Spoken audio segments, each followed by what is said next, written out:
welcome to Living Rich and Less. I'm your host, Ems, and today we're diving into a very special topic that close to my heart. My K1 visa journey from Singapore to the USA. Whether you're interested or planning to make the move yourself or just curious about process, stick around because I've got some invaluable tips and insights to share. It wasn't really easy, but hey, for those who might not know, a K1 visa, also known as a fiancé visa, hindi pa kasal, no? It's a visa issued to the fiancé or fiancé of a US citizenship para po makapasok kayo dito sa United States with the intention of getting married within 90 days. Parang madali lang, no? Pero there's quite a bit involved in the process.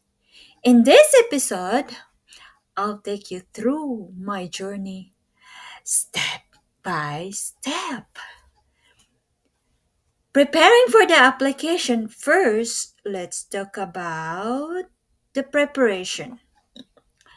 Before you even start filing out forms, you need to gather a lot of information.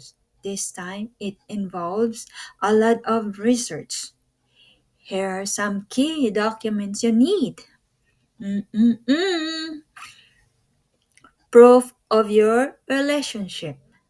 Mga photos, chat logs, travel receipts, proof of US citizenship for your fiancé, boyfriend, or girlfriend.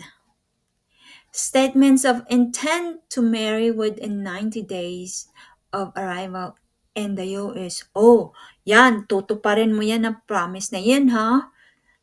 I was so meticulous about keeping everything organized. Trust me, doble ang kaba kasi worried ka.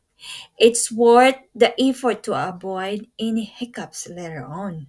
Oh, di ba? Preparation nga eh.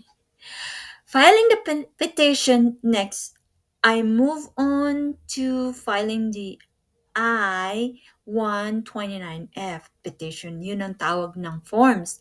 This form is crucial kasi it was officially starts your visa application process. My advice, double check everything.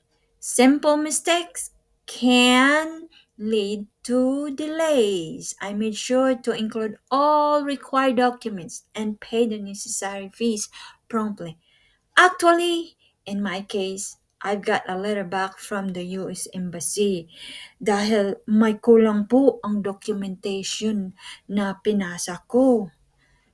So, ayan po, ginawa ko lahat para po ma-approve at maibigay ang gusto nila. Now, waiting for approval.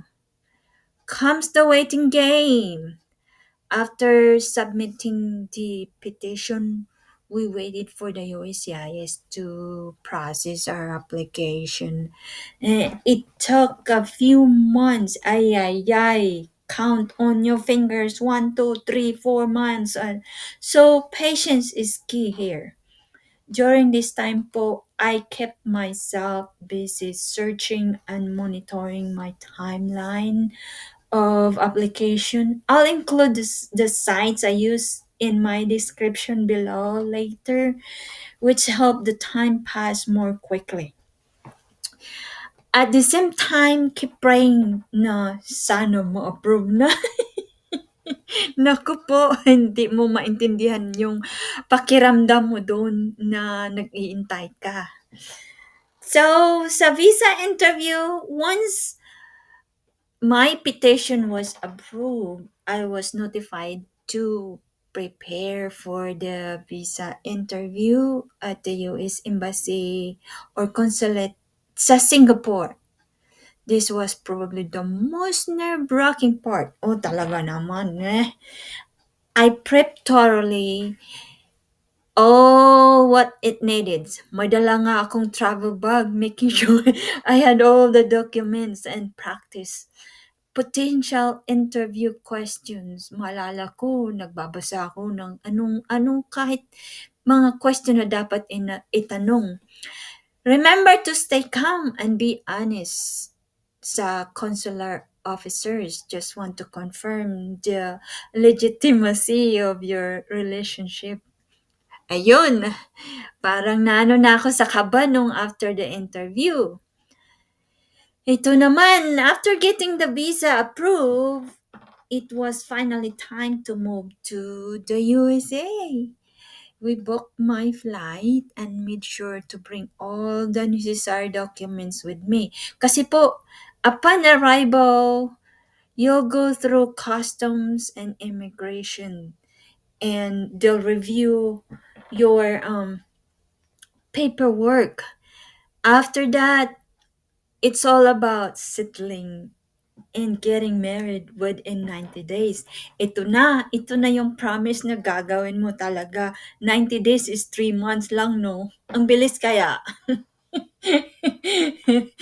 So, once we were married, I applied, they called it EAD, in an employment authorization document na kasabay po for sinabay ko na po for adjustment of status to get a green card.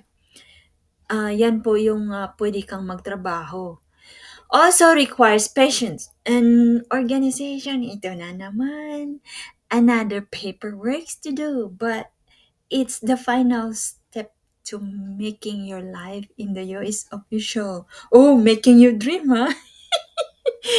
Along the way, we found ways to live richly on budget dahil hindi pa ako pwedeng mag-apply ng trabaho. Yun nga, nag-apply pa na ako ng authorization to work. I use public transportation kung saan ako pupunta, ayayay. And enjoying free or low-cost activities. Ayan! Yan po! And my tips dito is to wrap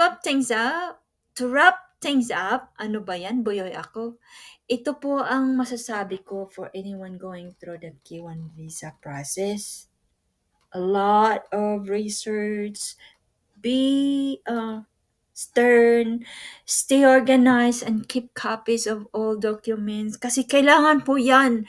Kahit alam mo na hindi, pero hindi mo alam na itatanong sa'yo. Be honest and thorough in your applications and interviews. Buti naman yung sa akin, no? Mabait yung interviewer. Keep communication open with your partner to support each other. Ang drama. Ay, naku po. Look for ways to save money during the process and once you arrive, oh, ito na. Magpakasaya ka.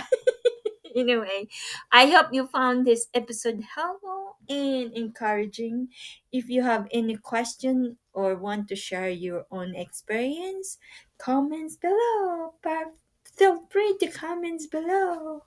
Ayun, magchikahan tayo. Yep. So, thanks for tuning in to Living Rich on the East. Don't forget to subscribe and leave a review if you enjoyed this episode. Until next time, once again, I'm your host, Ams, reminding you that living richly isn't about spending more, it's about living well with what you have. See ya!